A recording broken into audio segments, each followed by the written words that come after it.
Gusto mo ba na buong gabi at buong magdamag siyang mababalisa at hindi makakatulog sa kakaisip sa'yo? Lalong-lalo na kayong dalawa ay nagkatampuhan at palagi na lang nagbabangayan sa isa't isa. At hanggang ngayon ay hindi na siya tumatawag, text o chat sa'yo simula nung nag-away kayong dalawa. Kaya gusto mo na siyang makausap ngayon mismo at gusto mo nang makipag-ayos sa kanya. At hanggang ngayon ay naghihintay ka pa rin na ikaw ay kontakin niya. Kaya gawin mo itong ritual na ibabahagi ko sa inyo ngayon nang sa ganon siya ay mababalisa at hindi makakatulog sa kakaisip sa iyo at isa itong paraan para kontakin ka ng taong mahal mo. Basta magtiwala sa mga ganitong pamamaraan. Gawin ito bago ka matulog.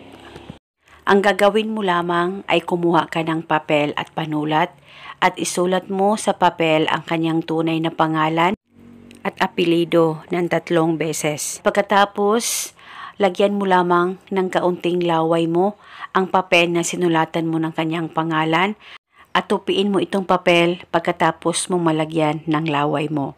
At pagkatapos mo nang matupi ito, ilagay ito sa Ziploc o kahit na anong plastic na mayroon ka na pwedeng paglagyan ay pwedeng gamitin. At ilagay ito sa loob ng punda ng unan mo at bago mo uunanan ito ay ihampas mo muna ang unan mo ng 3 beses. Wala na po kayong kailangan pang banggitin o ibulong na spell, basta gawin itong ritual na tama ang pagkagawa mo. At paniguradong mababaliw siya sa kakaisip sa iyo at mababalisa at hindi makakatulog hanggat hindi kanya nakikita o nakakausap. At kinabukasan, kung hindi ito safe sa unan mo, pwede mong kunin at dalhin kahit saan ka man magpunta at ibalik lamang ito sa tuwing ikaw ay matutulog at bago mo uunanan ay ihampas mo muna ng 3 beses. At kung nagkaayos na kayo at naging okay na kayong dalawa ng partner mo, ay pwede mo nang sunugin o itapon ang ritual.